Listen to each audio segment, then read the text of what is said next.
Hello there, welcome back to the YouTube channel. I'm back again. We get another main set legendary creature that I've managed to turn to a commander deck. And today we're looking at Bria, the Riptide Rogue.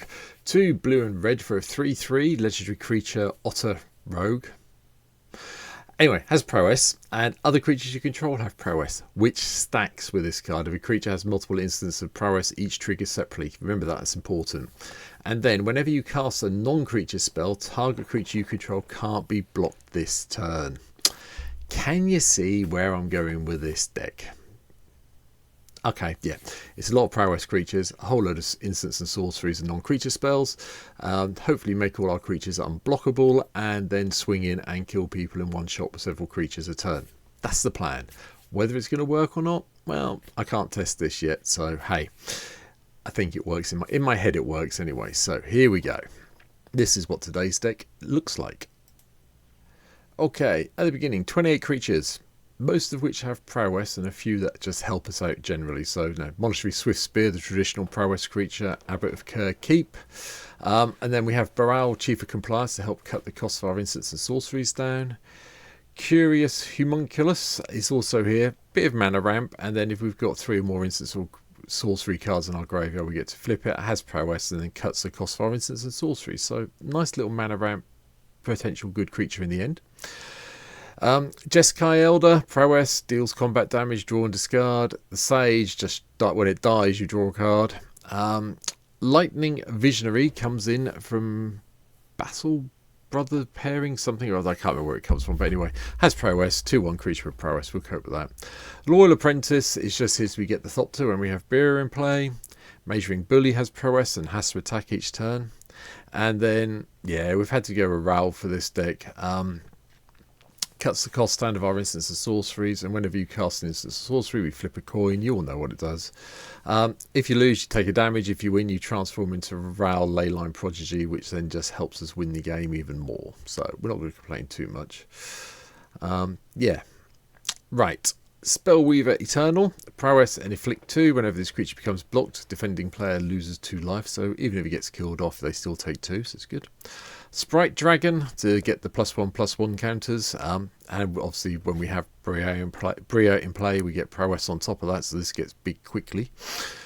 Storm Chaser Mage, double prowess with a bit of luck, 3rd path icon class, so we get some soldier tokens which also then get prowess. Bear that in mind with this. I've only gone with the 3rd path icon class. I could have played the red one that does the elementals, but I decided just to hold off on that. If you want to take one of the cards out and replace it, that's fine, completely understand. Bloodwater Entity has prowess itself. When it comes into the battlefield we can get an instant or sorcery from our graveyard on top of our library. Colossus Superconductor comes in from MH3. We haven't really got any other way of generating energy apart from this one, but when it enters the battlefield we get 3, and when it dies you can pay 3 energy, and then it deals damage equal to its power to any target. So if you've got a few prowess triggers on this and it gets killed off in combat, you're still going to take something out. Had to have Gutter Sniping, sorry. Liliar, undefeated Slick Shot. Whenever you cast a multicolored instant sorcery spell from your hand, exile that spell instead of putting it in your graveyard. If you do, it becomes plotted. Okay, that's fine. Loyal Drake, we get a bit more card draw. Mistral Singer, just a flying prowess, slightly expensive creature. Varian, Voice of Duality, we like the Magecraft in this. Whenever you cast or copy an instant sorcery, it gets +1/+1. And if you casting or copying an instant or sorcery spell, it causes a triggered ability of opponent you control. Trigger that ability covers an additional time, so it should mean prowess goes off twice. Archmaid Emeritus, draw the cards. Maniform Hellkite, so we get some more dragon illusionary creatures. Niblis of Frost, again, cast an instant or sorcery, we get to tap down a creature, and it kind of gets a stun counter to all intents and purposes nowadays, so I suspect this will be edited at some stage to say put a stun counter on it future going forward. Zathi the Thunder Conductor is also here for the Magecraft ability. Hopefully we get to scry a lot, basically is what we're aiming to do. We haven't got anything in here that's mana value 10 or more, so we're not going to get the 10 damage at random. We've got a few things that cost 5, so we might get the odd blue red elemental, but I don't think it's likely now I think about it.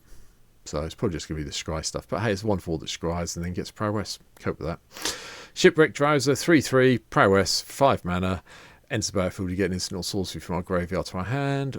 Whirlwind Adapt has hexproof and prowess, which makes this very difficult to deal with, especially with Bria in place. You make this unblockable and you just know you're always going to get in, so they can't get rid of it, short of exiling it. And then a little bit of fun at the end. Iris, the Roar of the Storm. Flying and prowess. Whenever we cast our second spell each turn, we get a 4/4 red dragon with flying and prowess. Thank you. Raoul's Storm Conduit is the only other planeswalker in the deck. Deals 1 damage to target opponent or player when we cast instant sorceries. We do a bit of scrying and then we get to copy things. That's nice. And then we have all the spells. There are a lot of spells. I was right, there wasn't anything at 10 or more. There's a couple with 5, so we'll get to them. But an offer you can't refuse is becoming more important to me in Commander. I've lost basically games for this card now, so I'm including it.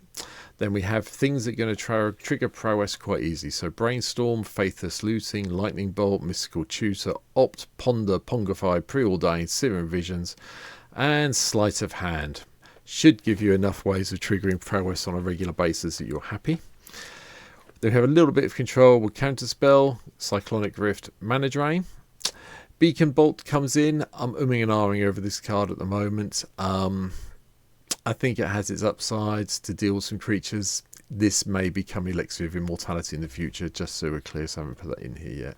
I was trying to avoid playing it, but I think Beacon Bolt is the card I will cut for it long run.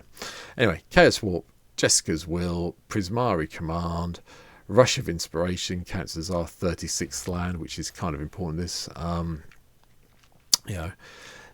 it will be our land, but we may give us a little bit of energy or draw a couple of cards. Well, cost us a couple of energy, but we've only got one over in Energy Producer, so this is really just going to be cycled dead cards out of your hands or the land, so bear that in mind.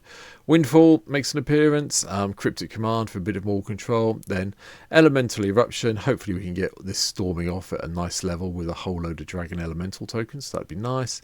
And then Inspiring Refrain. I've put it in because we can suspend it for 3, wait a few turns and get a couple of cards, and that keeps triggering our prowess every turn without having to cast any mana in the long run. Yes, it takes a long time to get there, I'm not going to argue that, but we could potentially get this suspended on turn 2 and then have it come off sort of like turn 5 and start the process with a bit of luck.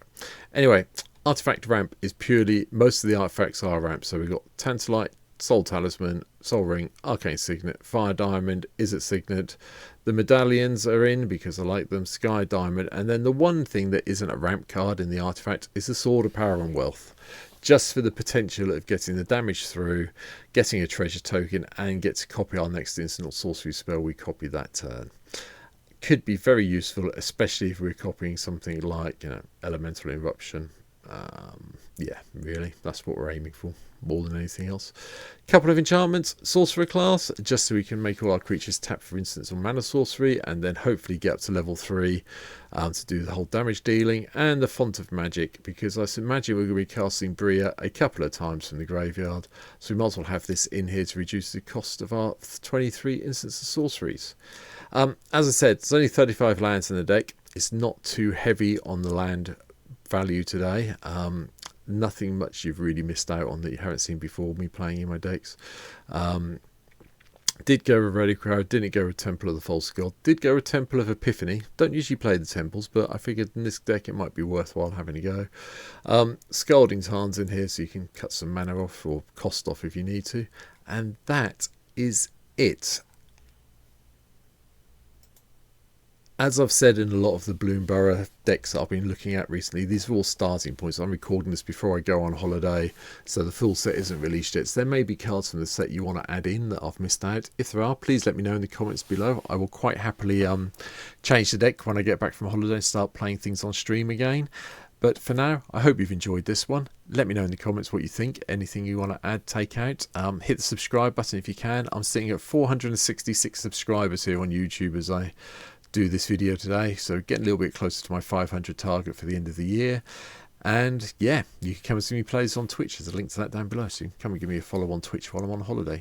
Give me something to look forward to doing when I get back. But for now, thanks for watching, take care, hope you've enjoyed today's video. I'll see you in the next one. Bye.